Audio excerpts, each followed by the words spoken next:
not the businessman that he claims to be. He was never worth $10 billion. He was never worth $5 billion. He was never even really worth $3 billion. Everything was overinflated, starting from his primary residence all the way to his golf courses. And it's that bluster that has gotten him into so much trouble.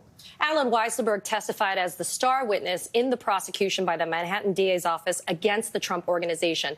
Listen, Allen was supposed to testify truthfully, and I emphasize that adverb truthfully. But he pretty much he fell on the sword, telling a jury it was all for me. It benefited me. It did not benefit the Trump Organization. Are you buying what Weisselberg is selling? Oh, not in the slightest. And I think that Allen is stupid for doing what he's doing.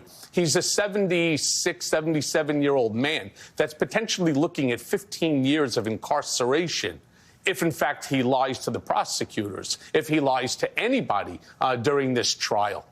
And if that's the statements that he made, and again, I haven't had an opportunity to read the entire transcript, but if that's what he's saying, then he looks like he could be doing some serious time, because that's a blatant lie. First of all, how is it that the Trump Organization was not benefiting? How is it that Donald Trump, it's his eponymous company, any benefit that comes to the Trump Organization is realized by Donald? He's the single and only shareholder in the company. So the fact that Allen is trying to fall on the sword, I also saw, by the way, that Jeff McConney, the assistant controller, is also falling on the sword. So we need to find out, what is it that Donald is doing for them in order to get them to fall on the sword? Right, it's got, of course, it's money, right? I mean, what else would either of them want? But it's a stupid play by Allen, considering it's so obvious, and the information that the district attorney already has. Don't forget, I've seen much of that. Hours.